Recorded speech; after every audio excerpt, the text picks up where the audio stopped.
But it's all right. Yeah.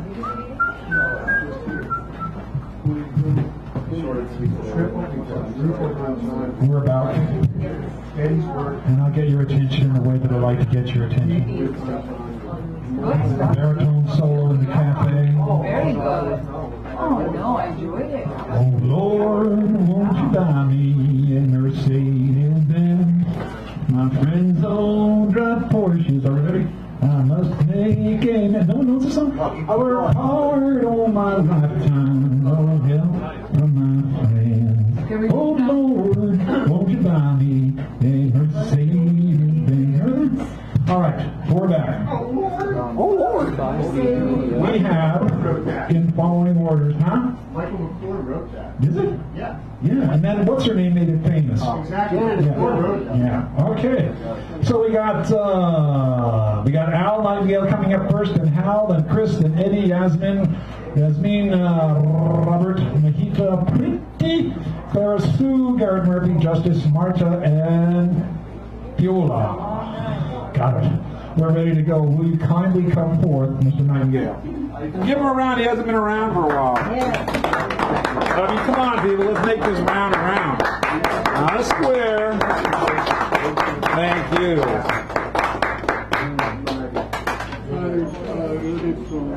Oh, get on the mic. They can't hear you. I'm working on my new book, which I call Toasting the Calm. And here is a couple of poems. Wow. Beautiful book. One of them is it's album I presented to my granddaughter. Go here. We can't hear you. Yeah. Cannot hear you. You could hold it. Closer to the mic. Yeah, there we go. Here is kind of small preface to this big poem. This poem is titled The Funling Baby Shark, but I will read just a small piece of big poem and preface to it. All of that was upset by a bottle of beer which I bought in a back way in downtown. In our relations with Jesse, any kisses does signify. But the kiss that never happened. Once again, it's the very first, is the most silver of all that occurred. No joy to pierce it by the needle to the collection, by the needle and to attach to the collection. Oh, how many there were these dumb kisses when they resembled a fountain flooded in the dark night. The only memory that I have left is the kiss which I didn't get a chance to tear from her lips. It's a preface and the beginning of this big poem. Are there some paintings, Al? Yes, it's watercolors and some drafts and painting and fun. Those down eyes of crowd that never go out of the house. Those burning glasses leaving the autograph on the skin. So, sir, can you give us your photo as a memento? And how are you? Is your writing well? Okay, you couldn't connect so much in yourself, not messing with the piano case. And each time you calm yourself, don't worry, for it's not about time to ring the alarm, not about time. Such things you know before when you live in a volcano, satisfied that you didn't want it because of smoke and so suddenly inside me something switched off. Behind the iron bars I see a baby girl spreading her arms. She's lying as if someone scared her with clicking on his ball frame. I pretended to be an iron flower. I became inaccessible and strong, but an angry wolf is war and boils like 1,000 years ago. Are you not disturbed by this doorbell baby? I asked someone. Why? Let her pick. I have long arms and I picked by them like by trunks. The smelling with me, the roll from behind the bars. I'll be a little bit strange. I want to die, then you give me home. When we fly into buses, perceiving us as a sudden event particle, I don't want to believe my errors. All that came of a tiny town which seems brighter than red ripe cherries. I chocolate in my hands a little roll. Something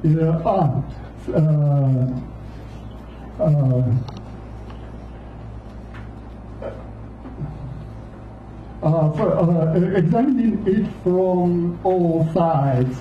The remote control must be somewhere, or maybe just a prank. And this way. So, is it going to be? Are these the markup, the mock-ups for it? Are you going to include the paintings and everything? Yes, here is some paintings. I believe it's kind of flying car in the video.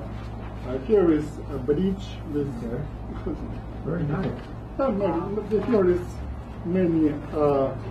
many different watercolors. Here is some sceneries. So mountain. Cool. Thank you. We haven't seen him in a while. Welcome back. Is there a Hal Robbins in the house? Is there a Hal Robbins in the house? Hal Robbins in a white courtesy telephone, please.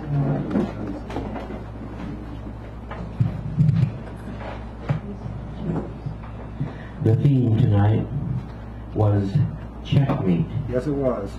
And I think this poem actually qualifies if that is to imply a decisive move which ensures a victory, or a victory at the end.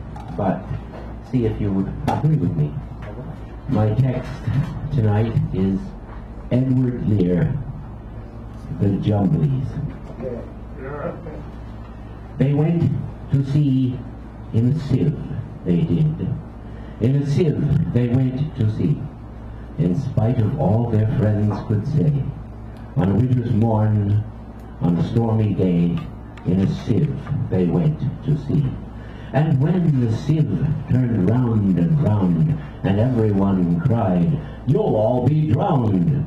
They called aloud, our sieve ain't big, but we don't care a button, we don't care a fig. In our sieve we'll go to sea. Far and few are the lands where the Jumblies live. Their heads are green and their hands are blue, and they went to sea in a sieve. They sailed away in a sieve, they did. In a sieve they sailed so fast, with only a beautiful pea-green veil tied by a ribbon in way of a sail to a small tobacco pipe mast. And everyone said, who saw them go, oh, won't they be soon upset, you know? For the sky is dark, and the voyage is long, and come what may, it's extremely wrong in a sieve to sail so fast. Far and few are the lands where the Jumblies live. Their heads are green and their hands are blue, and they went to sea in a sieve. The water, it soon came in, it did. The water, it soon came in. So to keep themselves dry, they wrapped their feet in a pinky paper they folded neat, and they fastened it down with a pin. And they spent the night in a crockery jar, and each of them said, how wise we are. Though the night be dark and the voyage be long, yet we never could think we were rash or wrong, as round in our sieve we spin. Far and few are the lands where the Jumblies live. Their heads are green and their hands are blue, and they went to sea in a sieve. So all night long they sailed away, and when the sun went down, they whistled and warbled a moony song to the echoing sound of a coppery gong in the shade of the mountains brown. Oh, Kimberlow, how happy we are when we live in a sieve and a crockery jar, and all night long in the moonlight pale we'd sail with a beautiful pea-green sail in the shade of the mountains brown. Far and few are the lands where the Jumblies live.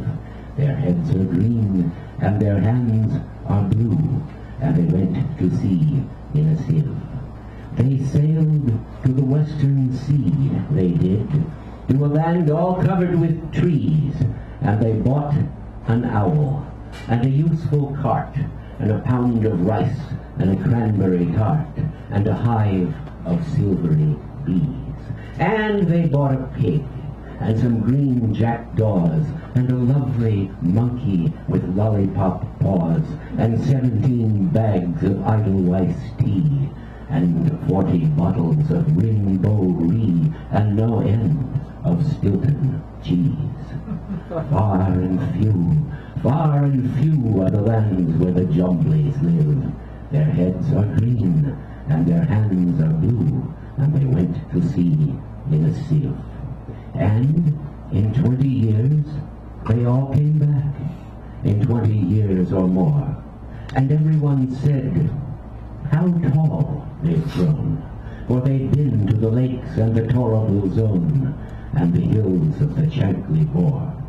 And they drank their health, and they gave them a feast of dumplings made of beautiful yeast. And everyone said, if we only live, we too must go to sea in a sieve to the hills of the Chankly Bore. Far and few are the lands where the Jumblies live.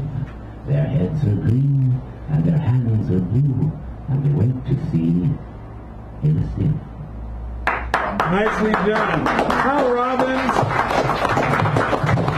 one of our wondrous magicians of the muse and the word. Thank you so much. All right, now let me read the next 5 so they know who they are. Marlon Brando, Aleister Crowley, Adolf Schicklgruber, Norman Lear. That's Margaret Mead. Sorry. All right, we have Chris first. Marlon Brando. Well, Marlon Brando, he could be among them. Chris Fisk is up here. Give him a round of applause, please. One of our penultimate individuals. Eddie, wherever Eddie is, he's next. So let him know. All right. Alrighty, already. All right already. Are you ready? You are framed. I'm framed. Yeah. I was framed actually. So I'm leaving my job behind on Friday because I found myself in a checkmate, which was stalemate, I guess we could say. So I wrote about that in a way called Stalemate. I'm sitting in the water, deep frozen and shipped into shock, not getting out of it and feeling heavy as a rock, contemplating life and seeing the world pass by, people with all their dreams, and I almost die, leaving this world behind, trying to find my way, looking back at the misery and finding myself okay. One door is shut and the other opens wide. I have so much things to do and nowhere to hide. Like a pawn, I move across the chessboard called life, choosing carefully my moves and make sure that I survive. Getting to the other side is sure not an easy thing to do, navigating past the kings and queens with little clue.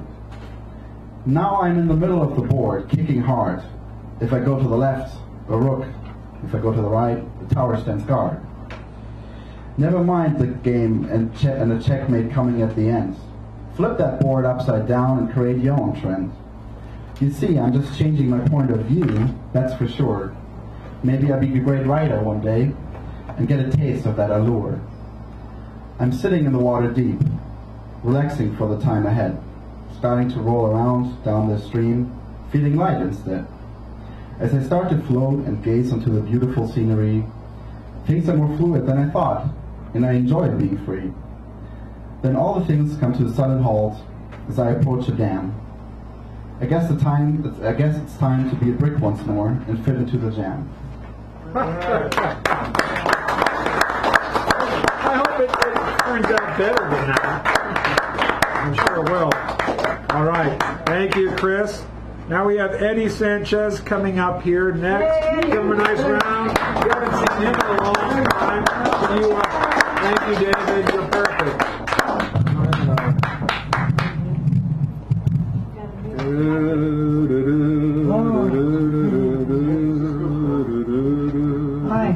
Hello, hi, Eddie. Give him another round. Look at that hair.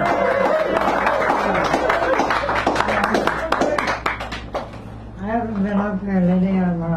I'm in a hard job way down on 16th Market. Now they're doing a lot of artwork. Anyways, and I'm thinking, the poets 11 and God. Yeah. I'm not sure if it's one of these ones. It's one of these ones. So, I'm reading both. Nothing else. All right. Okay, this one is called Dreams of You. If I could have 1,000 dreams and just one would come true, I concentrate on one the most, the dream I have of you. I guess it's just my frame of mind, but the picture seems so clear. I feel a loss of self-control whenever you are near. I feel the chill that lovers feel when Cupid pulls his bow.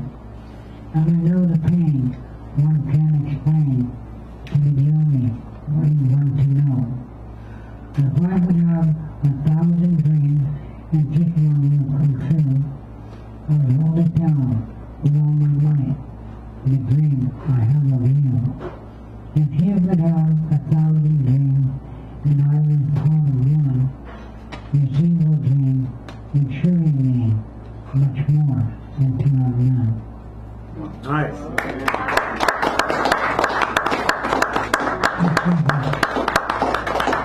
I hear about the other one. I'm pretty sure this is the one that they picked. It's called I Died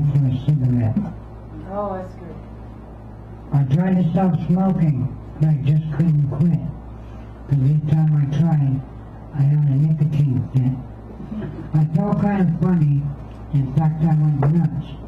I was digging in ashtrays for cigarette butts. I remember the times that I stood up till 4. I was gathering my change for some Arabic store. Now I lay here with cancer with the guilt and regret that I ever lit up that first cigarette. One led to another, and soon it was packed, and I smoked on the train with my lungs on the tracks. I never would listen to the Surgeon General's warning, and I would light up another, and I'd wake it each morning. I tried to stop smoking, but I couldn't stop the crave, and I died for a cigarette should be written on my grave. One led to another, and now my lungs are all black, and someday you might see what I mean. When you die for a smoke, you'll see there's no joke, just your lungs on an x-ray machine. I tried to stop smoking, but I just couldn't quit, and I gave up my life to my nicotine fit. So if my money is funny, and my credit still talks, please bury my ashes in a cigarette box. Now thank you. Eddie Sanchez. And check out his artwork. You have some of your stuff here, right? Check it out. I'm an artist. I got some posters. If anybody would like to look at them, I'll sign them. I only done all of these. But you're welcome to look at some of my posters. Thank you. Thank you, Eddie. Thank you. Thank you. All right. Yasmin is next. Come on up. Thank you. And then we got Bob, Mahita, Priti, Clara, Garrett, Justice, Marta, and Fiola. And more. Hi, everybody. Hi. I'm so tired today. I went and heard Jeffrey Toobin. Just anybody know who he is? Yeah. He's always on BBC, CNN. Real cocky guy, very intelligent. I used to love him. But I heard him, and he wrote a new book about Patty Hearst, and you know that whole scenario. And his whole thesis was like, you know. I mean, she could have escaped, and she didn't escape. So who doesn't know that? Everybody knows that. So, I mean, I thought of my novel, and these few pages, a couple of pages, just a very short, brief pages, are the initial pages. They're a little raw, so excuse my stammering and stuttering or whatever it is. I don't think Patty Hearst was brainwashed, by the way. I just think she had a more exciting life than what she was used to. You know, money is not everything. So, anyway, so this is the novel started to come together, and it's really about class structure more than anything else. So, a couple of first 2 pages. Tell us the story. What story? Where is the story? I cannot tell stories. Tell us the story. Girl meets boy. What girl? Girl from India. Indian girl. Indian girl in India loves boy. Arranged marriage? No, no. Indian girl loves American boy. Aha! Blonde hair, blue eyes? Dark. Darker. Jewish? Darker. Immigrant Lebanese? Poor? Yes, immigrant. Forced immigrant. Forced slave labor. Black, Negro. Middle class, educated. Brilliant, of course. Ghetto.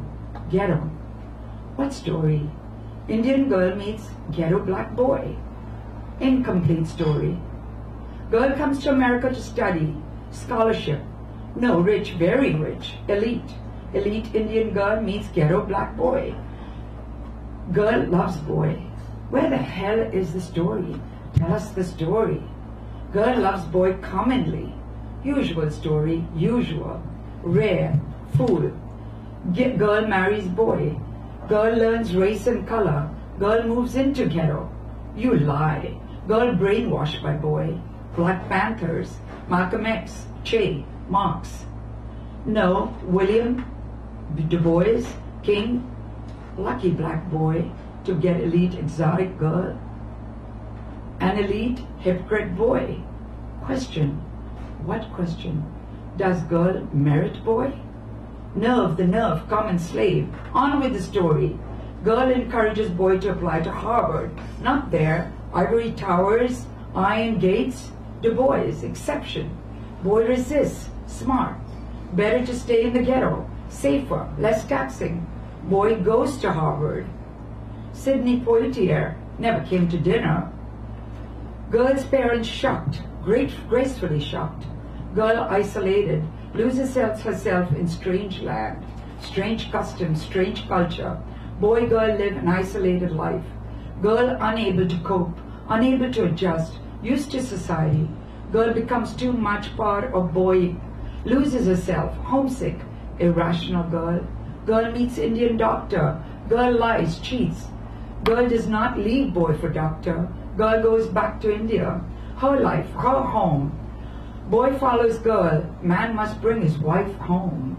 Boy finds out about Indian doctor.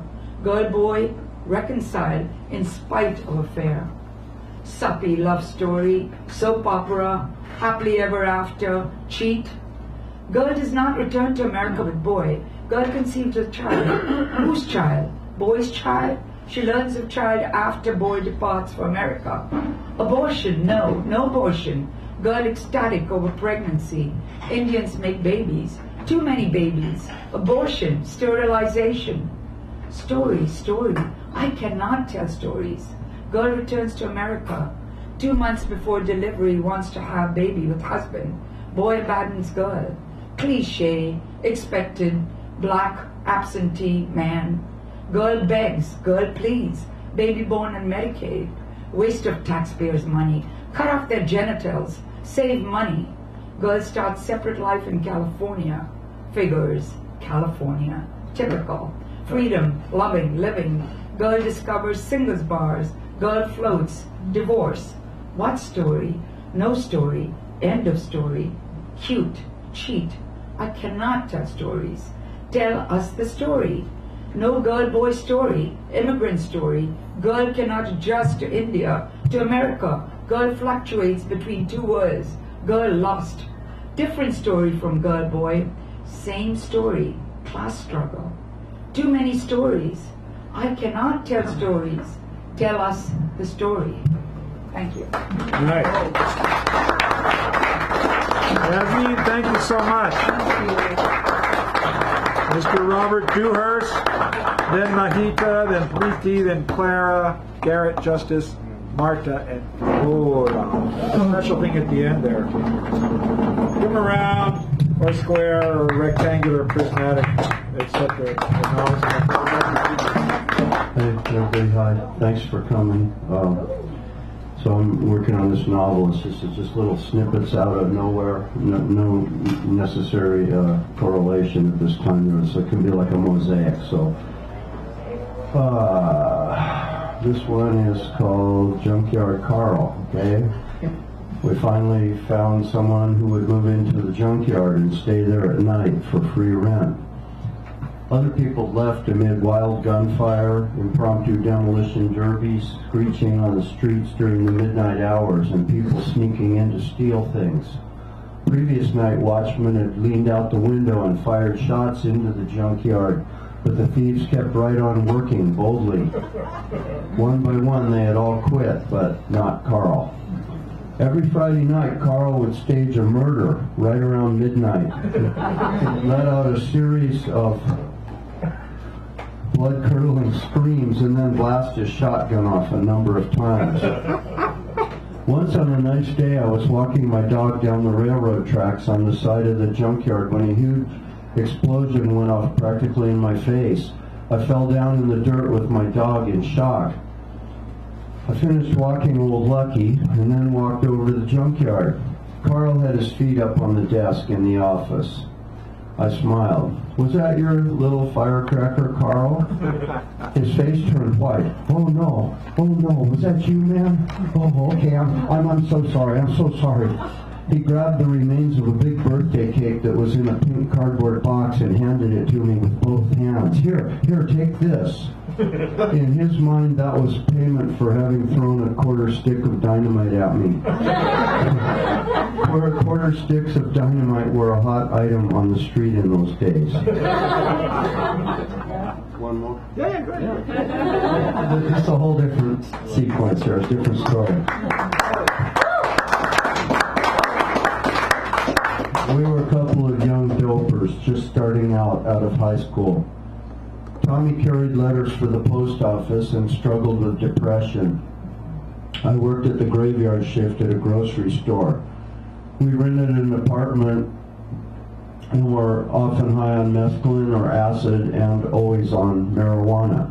So we enlisted the aid of an aging hippie, Gary. He was almost 30. He'd taken hundreds of acid trips. This elevated him to the status of guru. He came around because we always had lots of good marijuana, and Gary always had lots of good stories and tips about navigating the drug world. He related an incident to us. I was high on 22 hits of LSD, man, stoned out of my tits on psychedelics. The hallucinations were blasting out my eyes like fire hoses. I walked down the streets, becoming aware that it was very, very warm. Very, very hot. In fact, I was on fire. Yes, I was on fire, so I ran into a drugstore and fell on the floor in the linoleum tiles and swept all the bottles of calamine lotion off the shelf, and I was shaking them all over myself and rolling around in them to put the flames out. The store clerk, an adolescent with acne wearing a thin black necktie and a wristwatch, knocked on in horror. I was trying to explain to him what I was doing, but all that came out of my mouth was probably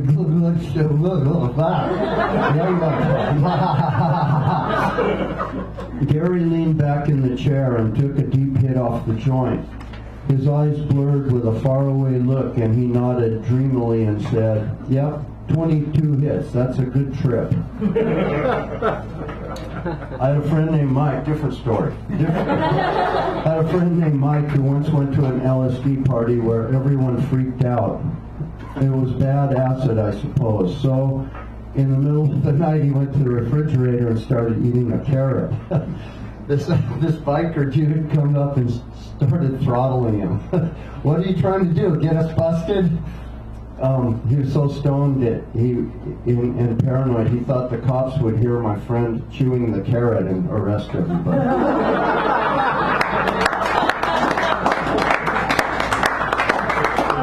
And he lived to tell the tale. All right, thank you. And now, Mahita's coming up here. Give her a nice round of applause. Mahita, you're next. She knows. And then we got Preeti, Clara, Garrett, Justice, Marta, and Fuel. This is a true story, Is it? but it's a poem. Okay. It's called Sit Me Down with the Cows. You can't tell me that all of life doesn't pray, or that God doesn't bring one out into green pastures now and again. When twin calves are born, one may live, one may die. It doesn't matter, it doesn't seem to matter if the sky is bright blue on that day. You can't tell me that this breath of life isn't poured into each and every moment of existence, or that 30 small birds didn't appear singing and dancing when that first calf was born. One may live, one may die. You can't tell me, no, you can't, that all of life doesn't pray in an intricate dance, praying in colors. Or that cows don't form prayer circles in the middle of California green pastures. Just born and nestled in the grass, she may die. They know. But honey, you must know that I unexpectedly went praying with the cows today. Sitting in the sun, feeling the dry breeze, listening to the ancient moo sounds like a deep om escaping from ancient holy temples. Sitting in green pastures where there are seamless gestures in coordinated movement between life, death, and praising creation. Thank you. Thank you, Mahika. Welcome back. Come back. All right. As I like to say, when we have someone who is brand new here, one of our traditions is to be loud, raucous, welcoming, pounding tables, stomping feet, animal noises, and various other miscellaneous sounds to let this individual know they are welcome, they should come back, and to encourage them to be courageous. So Preeti is in that category. Will she kindly come forward?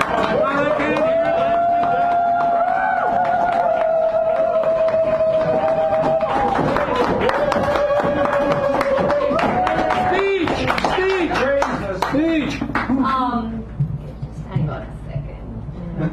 Yeah. Speech. Thank you so much for setting the stage so nicely for me. I'm an Indian girl who's come to San Francisco for the first time to study poetry. To study poetry? You come here? Yeah. Oh. Just checking. Thank you. That's very reassuring. But yes, I've lived in Bombay all my life. It's my 12th day in San Francisco. It's the first time I'm away from home. I'm a spoken word poet. Okay, wait. That's another round of applause right there.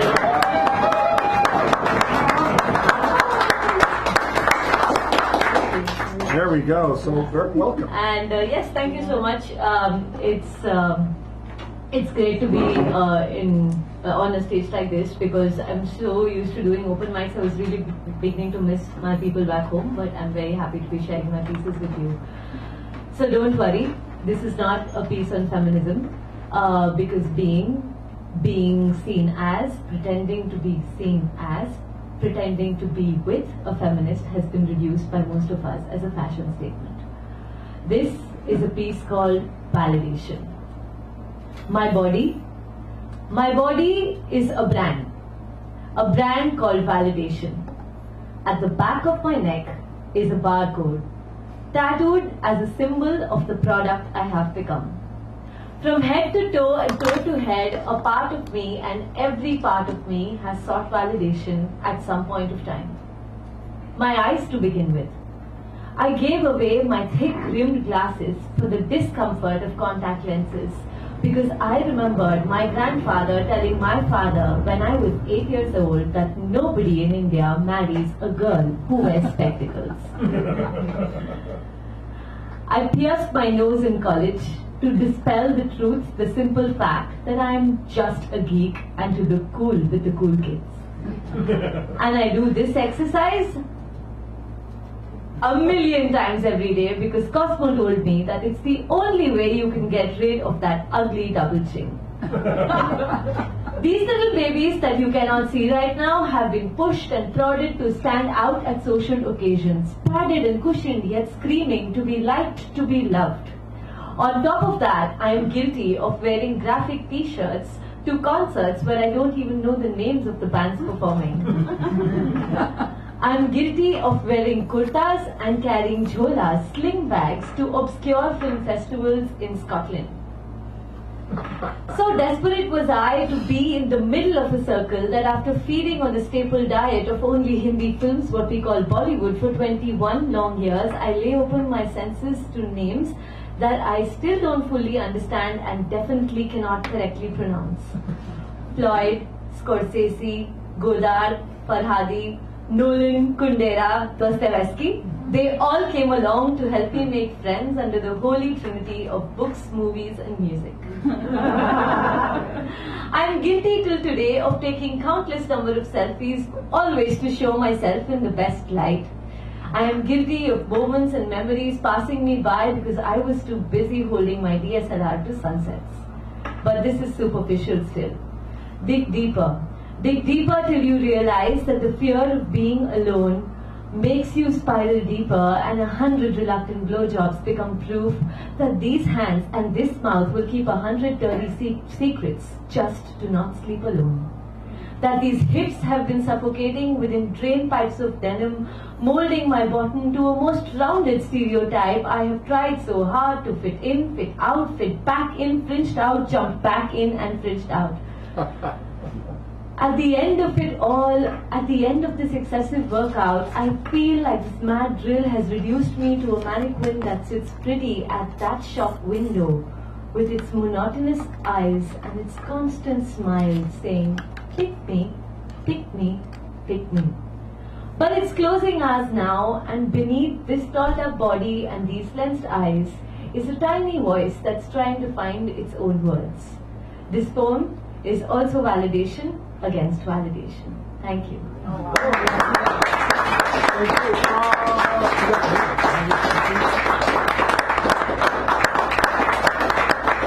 Thank you so much. I'll do a really tiny one. It's barely 6 lines. I wrote a poem about ending my life, but realized midway through that I had orders pending from Amazon.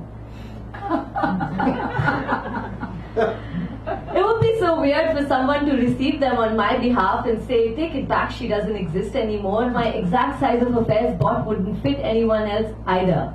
So here I am, having not completed that never-ending poem, waiting for things to fill up my life again. Thank you. Thank you.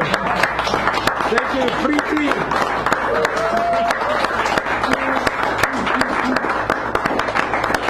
She says she's coming back. Yeah. So this happens every Wednesday, but before you go, I'll give you one of these. I'll explain it later. So very good. And now, yes, dear. I wouldn't look at you in that way were it not for the fact that it was you. Clara Sue, give her a nice round of applause. She comes up, please.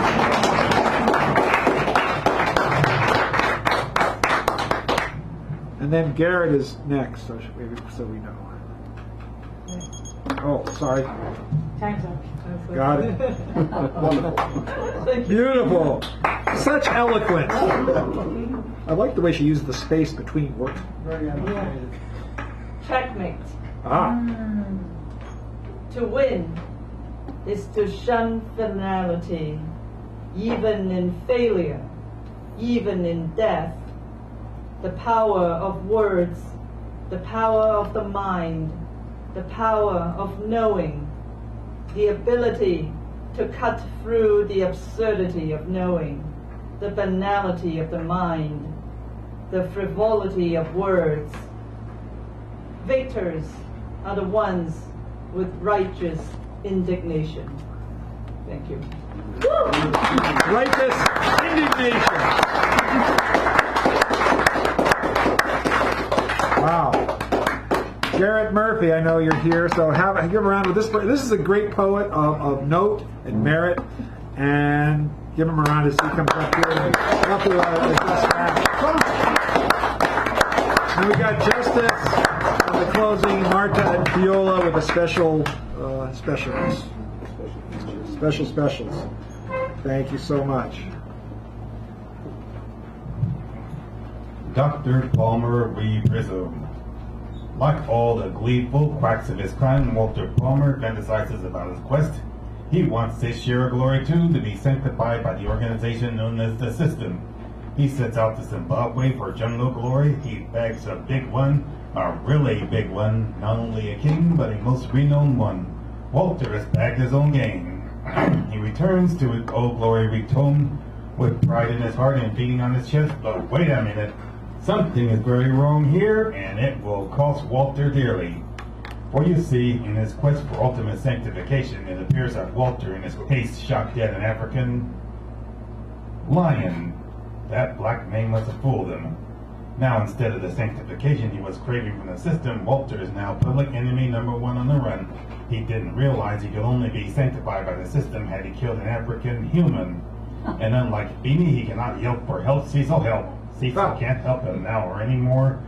Cecil was the one whom Walter shot dead in his misguided quest for System sanctification. Nice.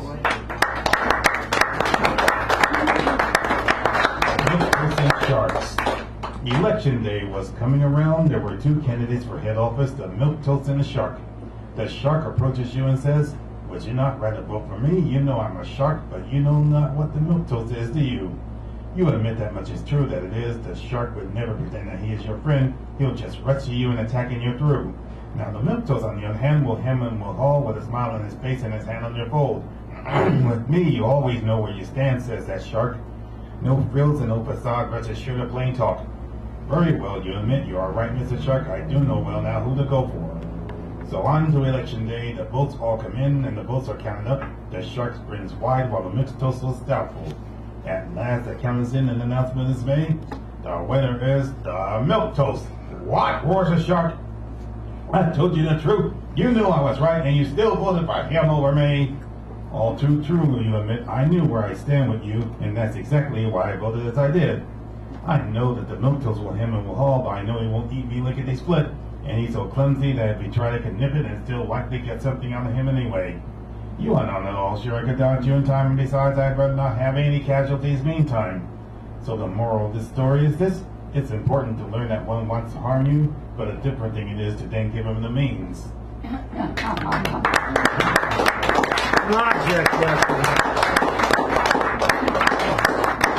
In dog we trust. It's often said, in God we trust. But you know one little thing, should one flip over that second little word, our true belief may be revealed. In dog we trust.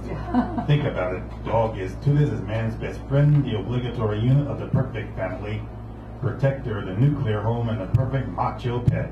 Go out and attack someone. Go out and make noise, loud, abrupt, spontaneous, just like a child.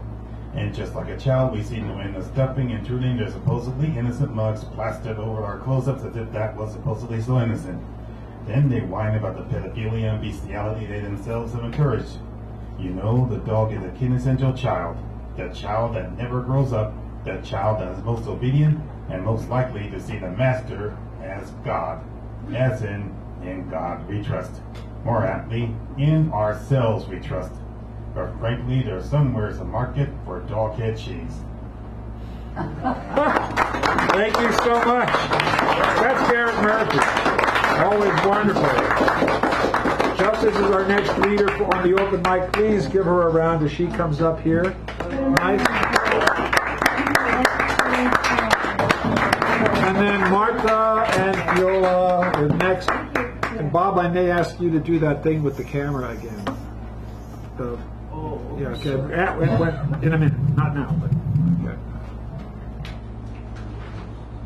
I have a work in progress. Sometimes when someone dies, the house dies too. So between that and all the landlord arsons, I have a work in progress. The work title is Fallen from Grace and Rain Past All Hope. The front door opened to a chilling silence, past the gathering of breath, past the last sigh. No longer a home, this house has surrendered to abandoned boxes and musky closets and empty shelves, a hopeless gloom. This house has given in to grief, shades covering the windows, all yellow and torn, casting anger light on sepia walls, pinhole sunlight creating new constellations on the bedroom floor. No one will see. It wept, this house, long for a lover's cry, a coffee pot's percolations, kitchen drawer clatterings, a bit safely tucked away, the aroma of cinnamon and bacon, burnt toast scrapings in the sink, Sunday funnies scattered over breakfast in bed. This house whimpered for a toddler's echoes of laughter running down the hall, staccato rhythms to the patter of bare feet, the pet dog skating right behind him, nails losing traction on the hardware floors, barking adding to the thrill of the chase. 3 generations of children were in this house, their growth charted on that dining room entry, carefully marked in pencil and dated, hope shining in their faces, wondering what growing like a weed really meant.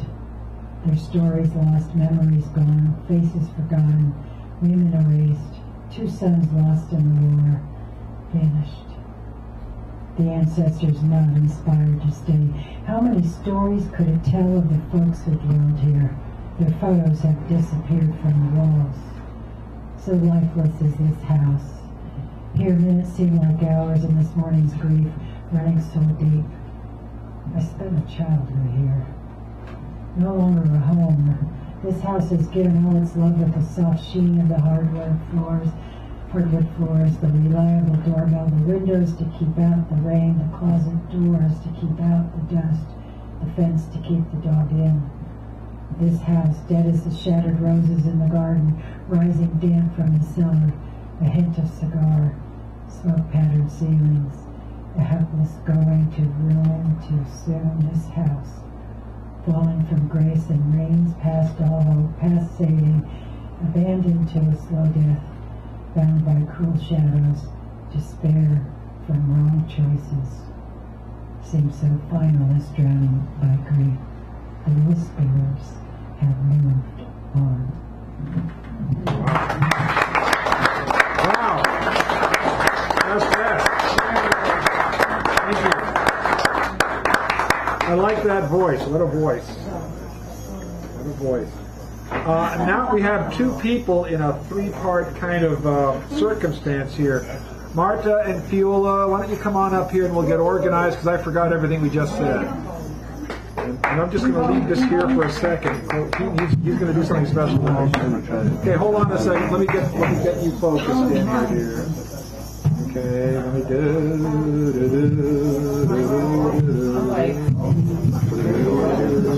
Don't worry about everything. She's going to read. Let me see.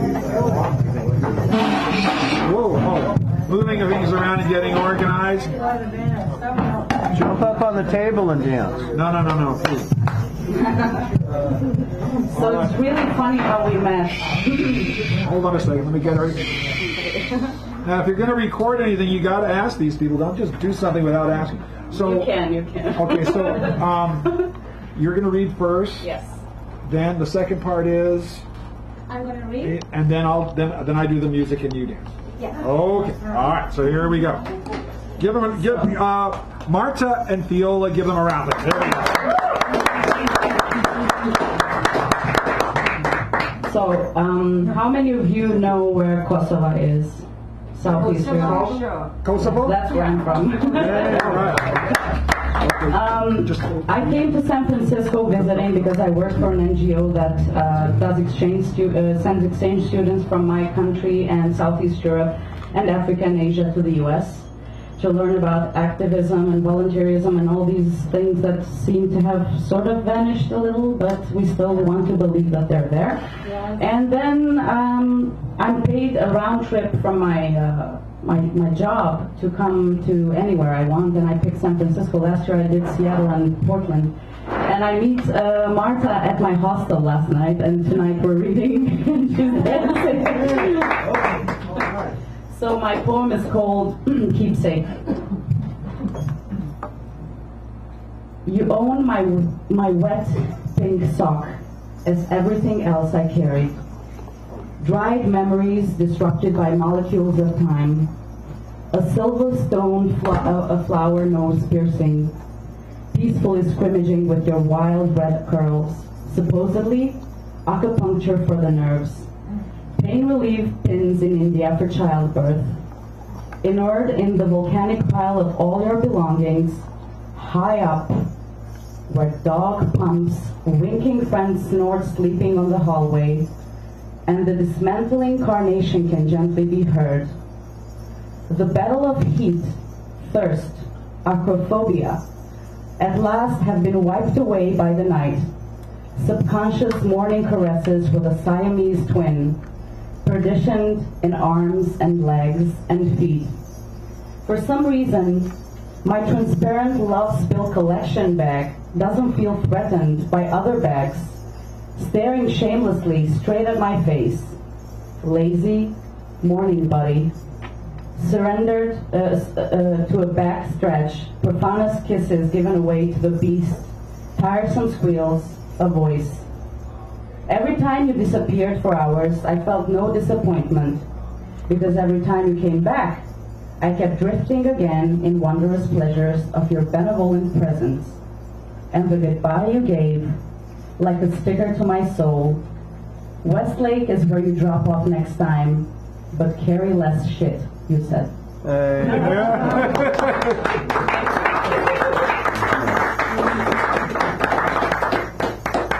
right. Okay, Danny. No, you're gonna do your poem. She's gonna do a poem. And I'm gonna read a plurilingual poem that starts with my first language, which is Catalan, a language spoken in Catalonia, which is a country still in Spain. We don't know what will happen in the future.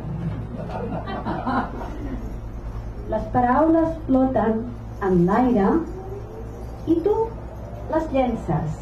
I aleshores el que fas és tornar-les a agafar com un collaret de perles i les agafes com la pluja gelada, congelada, i aleshores vas creant el teu collaret mica en mica i és així com apareix un nou poema, and now in English and in the other languages. Hey, thank you. You throw the words up into the sky.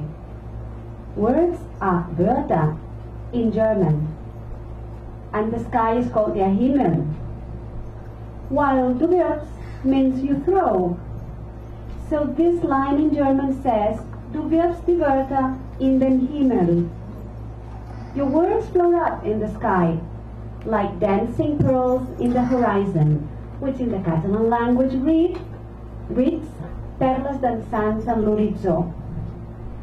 Or if you prefer it in Spanish, perlas danzantes en el horizonte. And as the pearls are dancing, there is a new dawn of creation. Creación, creació, and creación. In German, Catalan, and Spanish. A new dawn of creation offers you its magic infinity. Magische Unendlichkeit. Magica Infinitud. Magica Infinitud. And with the sea and the wind, you feel the cadence of their swing. The cadence, la cadencia, and la cadencia. Words like the flaming eyes of your most wanted dreams. The flaming eyes, die flammenden Augen, als olis flamejants, los ojos flameantes. Words fall upon you slowly, like little frozen raindrops that swirl up in the air. Die Luft, Leide, and el aire. With the palms of your hands, you pick as many as needed. Each word is a most precious pearl. Perle, perla, and perla. That you gather in silence. Stille, silenci, silencio. Like quiet roses they blossom. Once all the pearls conform the puzzle of your necklace. Halskette, collaret, collar. From the darkness and shadows, your new poem comes into existence. Existence, existencia, and existencia.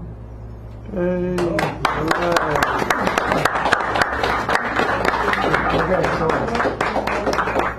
for those of you who weren't here last time when we did this, okay, what are you doing over there? You ready? Okay, so I'm going to play and she'll dance. It's not going to be a really long thing, even though it makes sound. String it out, Danny. You want Milk to do it. the same? Sure. Okay. All right. So. All right. I got to get the drum, the percussionist in full view. Okay.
Yes, this is her last night. Give her another round of applause. She'll be back, as I think we all know. All right. And now, ladies and gentlemen, the prizes of the evening, the door prizes. If you signed up, your name's next to a number. These numbers have cards on them. Sorry about that. But Willie, kindly shuffle these for me for a moment. Poetry, in case you like poetry. More poetry, in case you like poetry. A very cute notepad, in case you want one or know someone who would like it. The Baha Men, very nice group. And then if those don't ring your chimes, you can take this home. It's a little lantern. That's an electric little light on the inside, but you can put a real candle in there. Just got to be cautious. Thank you. Mini feature if you don't like those. Choosing the next week's theme. Keynote, which you saw the first person to go up, and the last word. Buford was going to do that, but he had to go early. Books out there. Duh! I got a prize for him. Anyway, so here we go. He shuffled the cards. He closes his eyes. He draws the first number. Fiola, you are the first winner of the evening. Please come up. She wants the lamp here. I can't take that home. Take that home. It's too heavy for my. What would you like, my dear? A poetry book. Well, either of these are fine, and I highly recommend them. Yeah. Okay. Yeah. Is his name on that? No, but I get 5%. Right off the top. Thank you. You're welcome. Clara Sue. She just went to the restroom. She'll be back. She'll be back? She'll be She's back. gone to the restroom. All right, but don't let me forget that because I'm going to... I know what she wants. What does she want? She wants that lamp. She wants the lamp, are you sure? Okay.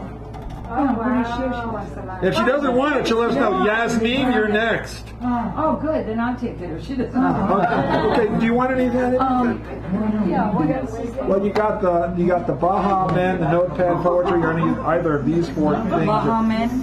It's you know, sort of like not really calypso, but close kind of. Yeah, It's good. It's good. Oh, wait a minute. Now we're talking. Oh, you want the mini feature? Yay. Okay, we got a mini feature. That's next week. Yes. Okay, la la la la la la. And Justice. Justice. Yes. There we go. Claire, did you want the lamp? Thank you. I? Yes. Yeah. Why is it there? Because we want it. She picked it for you. She picked it for me. You pick it. But Justice, we really want to take it another time. This is good. Are you kidding me of everything in this house? It's all right, God. Look at it. Okay, so Clara, then okay, Clara. What? Yeah, They'll have to pick something. You want a prize? That's why the lamp was there. We've got a pad and You could do it again. Nobody likes my theme. Oh, but please. I like your poem, though. It's great. You have to admit there was a victory. Huh? You have to admit there was a victory. It was a victory. Absolutely. All right. I'm gonna pass. Too many things. Here's somebody else. I'm not sure if I can make it up. No, you check it is electric. Yes, we check. You know those We're just You gonna don't have to pick anything. You can send me $5 a minute. All right, I'll do the theme. The theme? Okay, you let me know where it is. I will sing now. He's not here. Owen! Claire, did you take the theme? Yes, she did. She hasn't told me what it is yet. Yeah, I had to, but that's okay. So you got the notepad, the Baha Men, keynote. Oh, we already have. She's going to pick the theme. So you got. That's a good choice, man. That's very nice. Al Nightingale. Compare. Yes. Inlet. Compare. Inlet. INLET. And Oh, okay. Oh, okay. It's not. Yeah, I understand. The Reverend Egg King, is Egg King still here? I think you have. I think so too. Mahita, are you here? Mahita? Mahita, you win a prize. Thank you. I don't know if she'll want it. I know, but you know, we can try.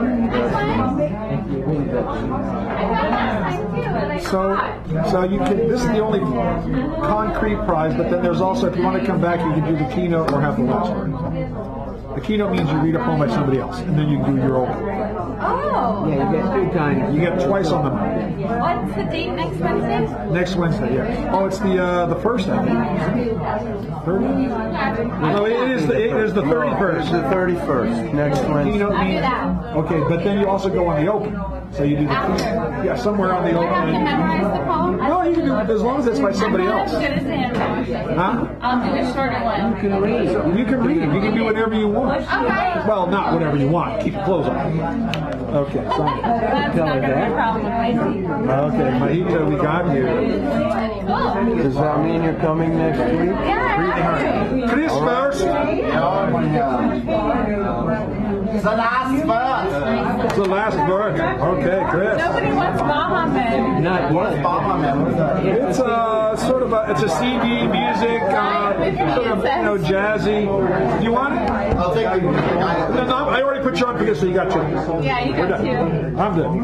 I like it. All right, there you go. You'll love it. Ladies and gentlemen, thank you for being here. I'm here, you're here, and I'll get back to you as soon as I can figure out what I'm doing. Thank you. I'll see you next week. We like you. We like you. You're pleasant, you're beautiful, and you're wonderful. Okay. Martin still, she doesn't, You know, I won't be here next week. You won't?